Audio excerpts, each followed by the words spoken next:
We'll start. Fine? Yes. Okay. You're recording? Yes. Okay. The bulk of this week's Parsha is naturally the story of Balaam and his attempt to curse the Jewish people, an attempt which the Lord aborts, changes, so it ends up being a blessing instead of a curse. Now, I think in order to understand Balaam, and the Meforshim discuss this, we have to see the entire story of the Jewish people in the desert in some sort of context. The Jewish people departed Egypt, so they do so biyod chazaka v'zroa netuya, with a great triumph, outstretched hand, miracles. And in the song in Yam Suf, they say, Shomu Amim Yirgozun, nations will hear of this, they will be terror-stricken. Chila Chaz Yoshvei Ploshes, those who live in Palestine will tremble. Ozni Valu Alufei Edom, the great people of Edom will be confused by it. Namogu Kol Yoshvei Canaan, those who dwell in the land of Canaan will melt away. So the first reaction to the Jewish people as an independent people, because this is the first time in history that we are going to view the Jewish people as an independent people. We viewed them as a family, perhaps even as a tribe, as an ethnic minority in Egypt. But now all of a sudden they're a people. They're a nation. And that caused a reaction amongst the nations of the world. And the reaction is a negative reaction. They didn't say, oh, how great, how wonderful it is that the children of Abraham should have a national identity, should have strength and freedom. They don't say that. Instead, they say, look what they're going to do to us. How are we going to cope with them? So immediately after Kriyas Yam Suf, the Torah relates to us that Amalek comes and makes war upon the Jewish people. So the first reaction is war. That's how we are going to destroy the Jewish nation state before it even begins. Amalek is unsuccessful. It says, Vayachalosh Yehoshua es Amalek. Now, it doesn't say that he destroyed Amalek, because he didn't. But what he did is he weakened them, so that, in effect, their attempt to destroy the Jewish people failed. We could say, in exaggeration perhaps, but to make it more relevant, I believe, that they declared an armistice, right? They negotiated a treaty. Amalek isn't going to violate the treaty now, but the option still exists for them to make war, as they will make war in later times. So that's Amalek. And that's the first option, was war. We saw that in our time also. What was the reaction to the declaration of the state of Israel was war. And the war was unsuccessful, but it only was vayachalosh. Our enemies were weakened, but they did not disappear. And they retained the right, so to speak, to continue to make war whenever the circumstances they felt would be convenient for them. So then the Jewish people are in the desert. And they want to come to Eretz Israel. So they ask Edom, their brother Esav, help us. We want to pass through a sliver of your territory. It'll be economically beneficial for you. We won't do any harm. Just allow us to come and settle our land. So it says in the Torah, Vayemoin Edom. Edom refused. Now Edom threatens war. They don't come to war, but they threaten. They say, well, we won't help. Not only won't we help you, we'll hinder you if we have to. The Jewish people withdraw from the borders of Edom, and they came to the borders of Bnei Ammon and Moab. Now, they could not make war on Bnei Ammon and Moab because of the fact that these were the children of Lot, and Lot was the nephew of Avram Avinu.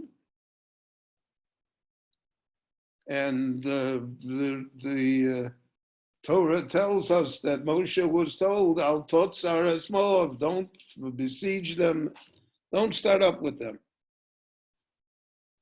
The Jewish people are not in this warlike mood to violate what their covenant, what their heritage was, that they wouldn't make war on Bnei Ammon and Moab. So then what happens? So then they go north. We're going north on the east side of the Jordan River here. What is today the country of Jordan. And the Jewish people say to Sichon, who was the king of the Amorites, and Sichon made a pact that Ammon and Moab came under his jurisdiction. You know, in the 6-Day War, the Jordanians and the Syrians gave over their independence to Egypt. Whatever Egypt wanted to do, they would do. So here you have Ammon and Moab, who were protected from the Jewish people by the covenant between Avraham and Lot. And they don't trust the covenant. They don't feel that somehow that is secure enough. So they make an alliance, more than an alliance. They give over their power, their rule of government. They give themselves over to become part of the territory of Sichon. In the words of the Talmud, Ammon and Moab tiaru b'Sichon. Ammon and Moab became permissible for the Jewish people to conquer and annex because of the fact that they made this alliance with Sichon. And there was no one to force them to do it.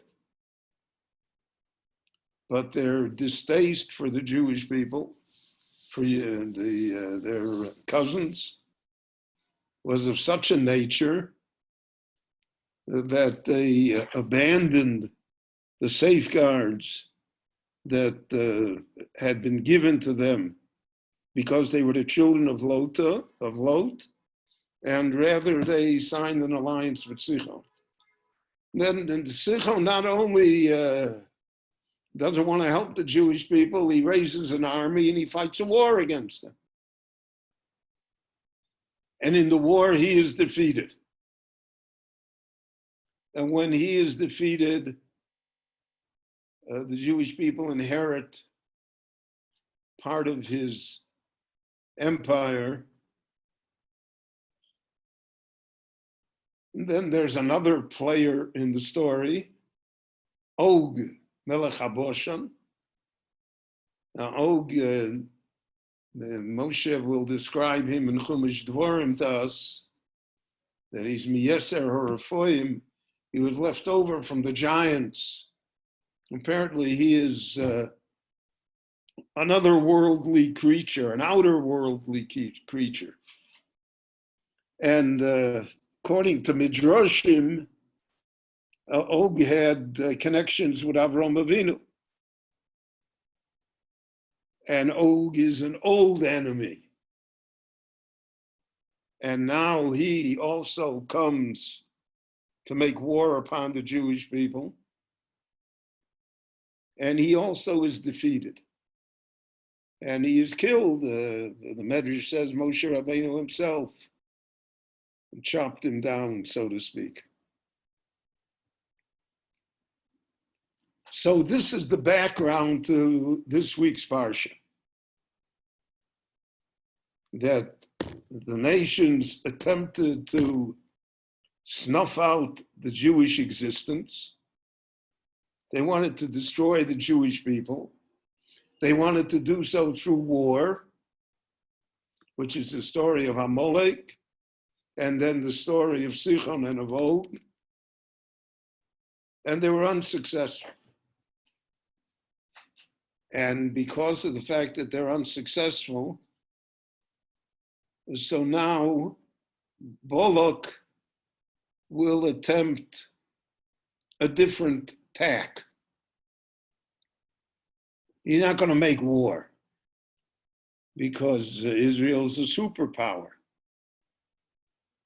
Because he's afraid that he'll lose the war, just like Sichon and Og and Amalek all lost the wars. But now he has a more subtle war. And he hires Balaam to curse the Jewish people. What does it mean to curse the Jewish people? What is the power to curse? So that's a psychological warfare. That's to delegitimize the Jewish people.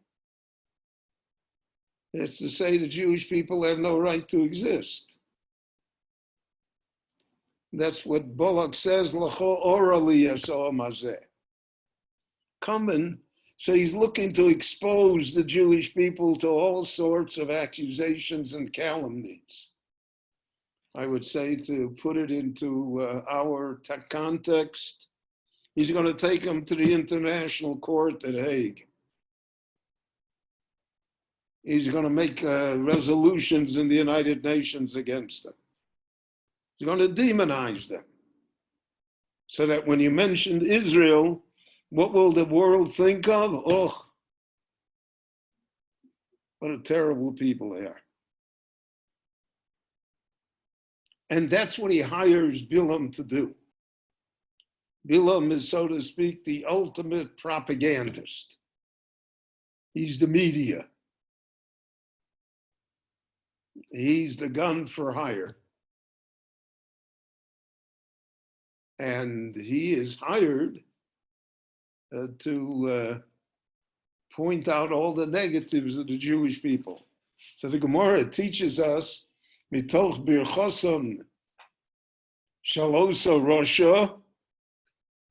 If you look at the blessings that Balaam bestowed upon us, Atomevin, you understand what he really wanted to do. He said, Matovu Alecha Yaakov, how great you are. It really means how inferior you are. Everything that he says, he really means the opposite. And he's, again, this great propagandist of his time. That's what Balak hires him for. Balak hires him to demonize the Jewish people. Because going to war didn't help. Going to war did not accomplish what the nations of the world wanted. In our case, we could even say, the Holocaust did not accomplish what they wanted. So now there's a different tack, different way of looking at it. Come, come, we'll demonize this people. Everything that they want to do, we will be against. And we will say terrible things about them. And we'll create organizations to oppose them. And it's just like Balaam. Balaam is always under the pretense of being righteous. He's always under pretense of Neum, Yodei Adas, I know heaven, I'm holy, I'm the prophet. But the Mishnah calls him Balaam Rasha. And that exists in the world today. Balaam, so to speak, is the founder of the NGO movement. He's always taking care that he's looking out for good things. And in looking out for good things, he is able to criticize and demonize the Jewish people. So that's Balak's strategy. And Balak said that if you were able to delegitimize that, Ulai agorshenu min haaretz, and maybe I'll be able to get rid of him. We'll be able to get rid of it. There'll be a consensus that the Jewish people or the Jewish state shouldn't exist. I will throw them away.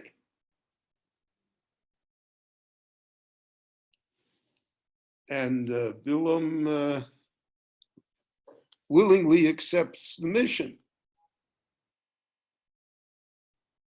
because he already also had a history with the Jewish people, just like Og had.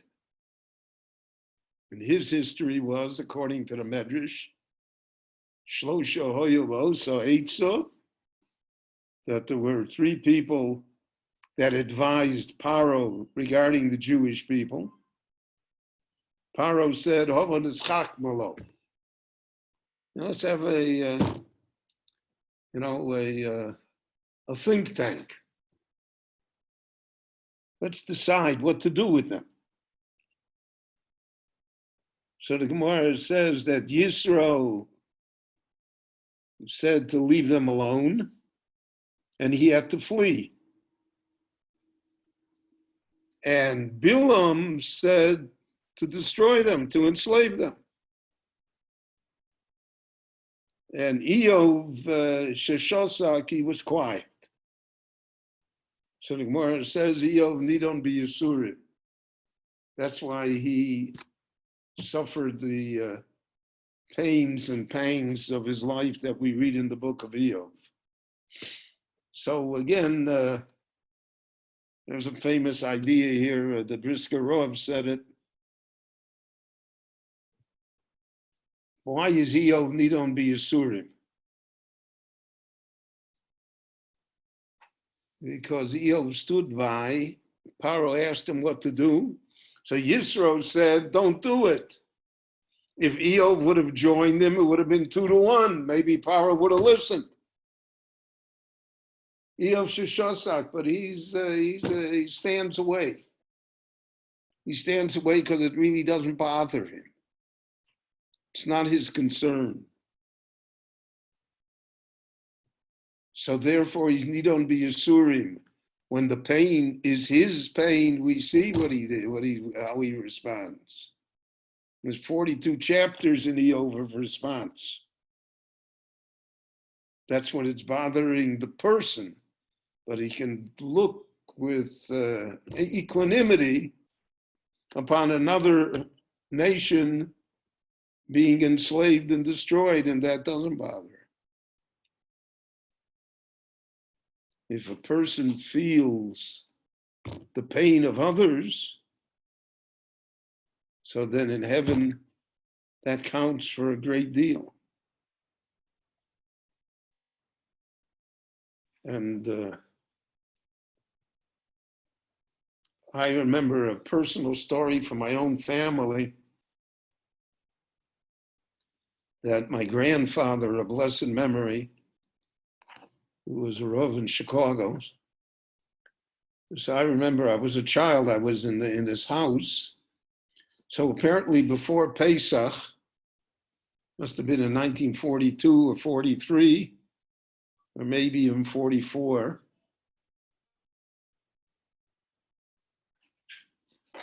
So my grandfather was already a widower.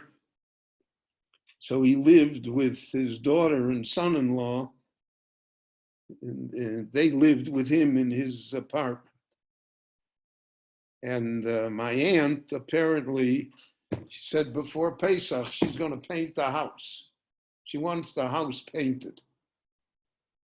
And she made an arrangement with a painter.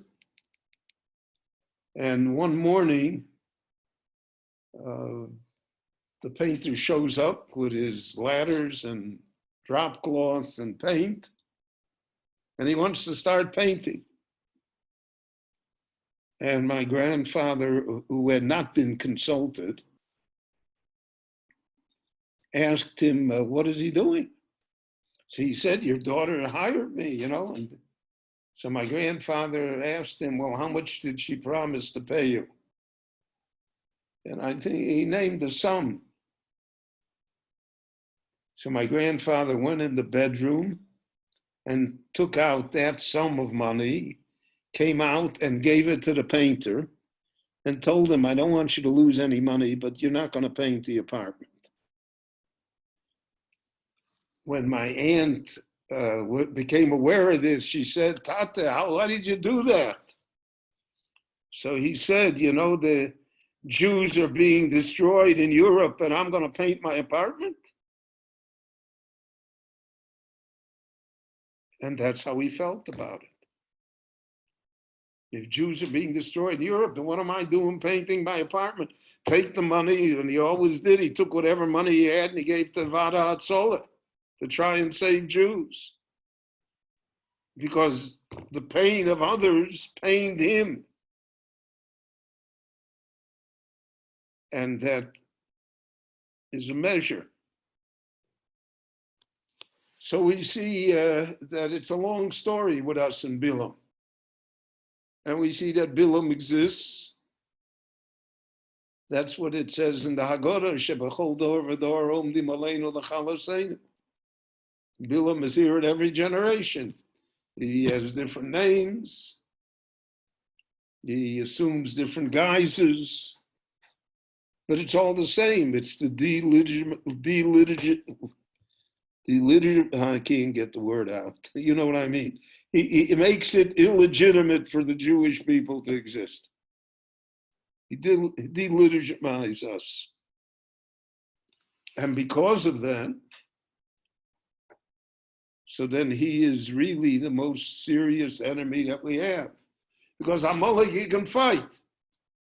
And if we have an army, we have an army. And we have soldiers, we have soldiers. In Sichon and Og, we can fight. We're not defenseless. But if somebody comes and says you're not legitimate, somebody comes and says you're a pariah, somebody comes and says you have no right, you've stolen land. So how do we fight that? And that is what Balak said to him. That's what it means to curse a people. You take away their legitimate right to exist.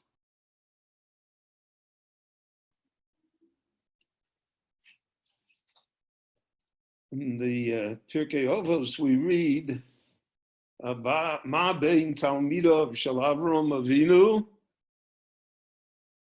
leTalmidav shel Balaam Arosha. So, such a strange question, because it says the Talmidim. What's the difference between the disciples of Avram Avinu? That's who we are. And the disciples of Balaam Arosha. It should say that what's the difference between Balaam and Avram? And the Bali Musar point out that that is not always clear, because Balaam dresses himself in the cloak of goodness. He's always doing good things. He's Amnesty International. He's B'Tselem. He's always doing good things. Always represents human rights. How you can't tell. Balaam looks fine to us. But we have to look at the Talmidim, what stems from it? What does the result of this behavior come to? So the Mishnah says simply, Avram Avinu is Ayin Tova. He has a good eye for people. He wants people to succeed. He makes a living being good.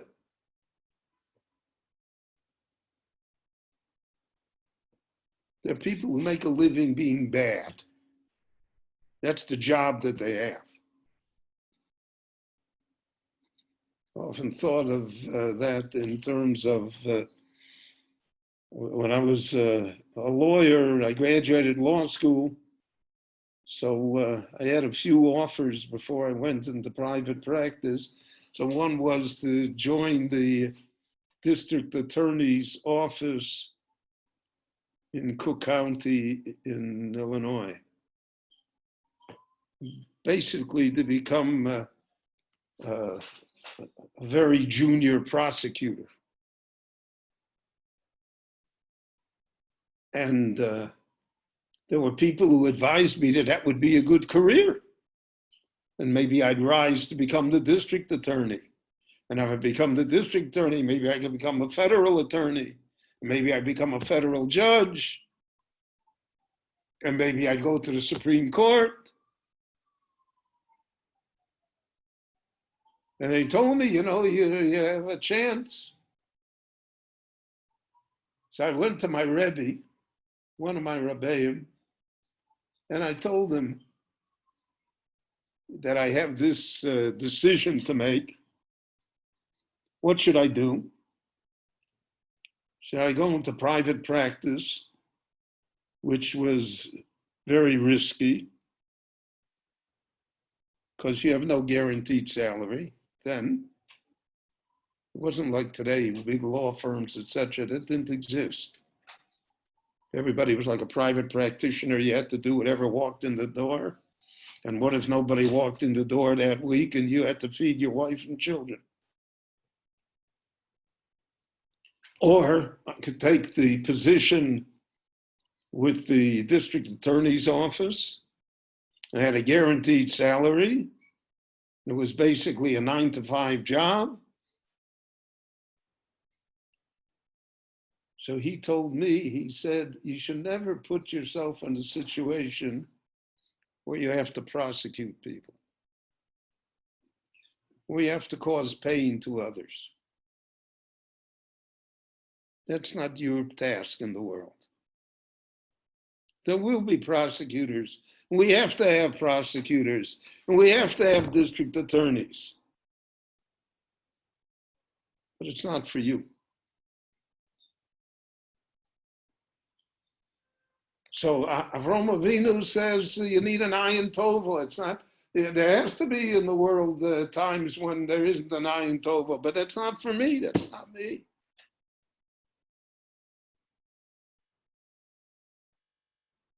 Ruach nemucha. Avraham Avinu has a humble spirit within him. He has humility. He recognizes his greatness, but he doesn't impose it upon others. Others see it, and eventually they'll say, Nasi Elohim ato b'sochenu. You're the Prince of God. But Avram doesn't advertise himself as the Prince of God. Yeah.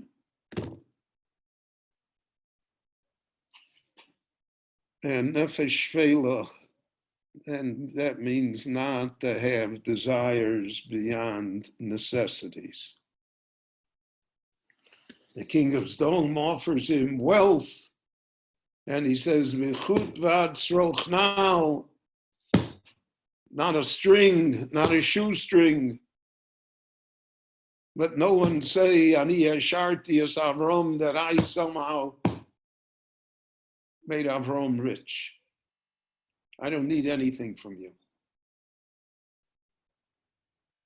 And Chazal say that the string that is referred to is b'schus zed. We have the strings of tzitzis, and chut nal is the halachas of yibum and chlitza that we have. Translates itself into Torah, into practical Torah. So that is the inheritance that Avraham Avinu gave to us. The inheritance that Balaam gave to his disciples is exactly the opposite. You know, ayin raw, he's always looking to get rid of the other guy. Well, you mentioned he's a gun for hire. My job is to destroy others. Today we call that opposition research. And that's why our political systems are so polluted.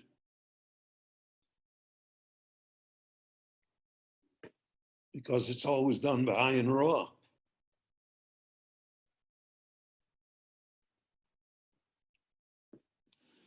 And a ruach gvoah, and whoa, you know, look at me. You'll notice that before Balaam begins to speak, he's got a 3-minute introduction. Umagever, Yodei Adas Elohim, Shumayin. Balaam introduces himself. Balaam ben Beor, you know, BA, MA, PhD, Nobel Prize winner. And I'm Balaam. I'm the expert. And that's what he gave over to his disciples. And a nefesh, his desires are unlimited. When they want to know what he's going to charge, he says, "Imiten li Balak below beso kesef v'zov," a house full of gold and silver. Right? Oh, that's the beginning.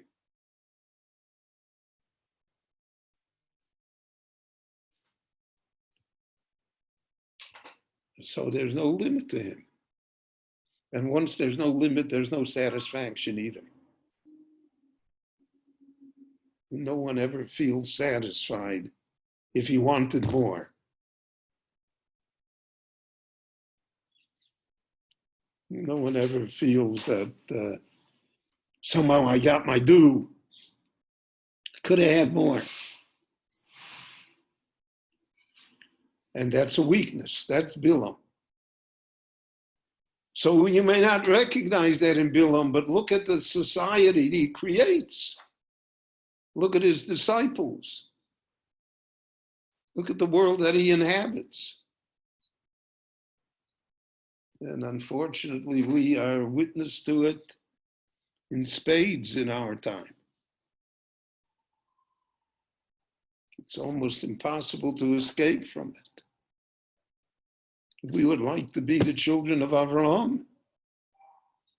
We'd like to be disinfected from Balaam.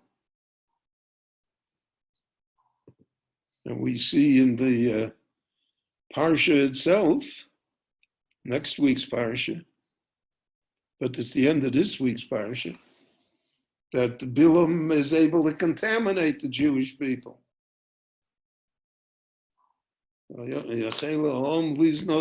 No smoke.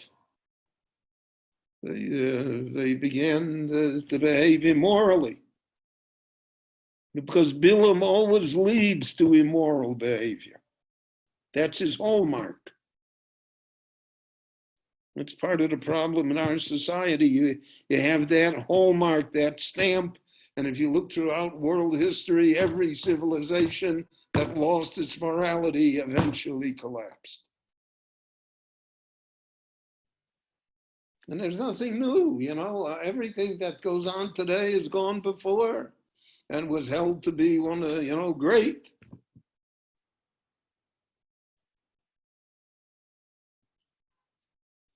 And that is a frightening lesson.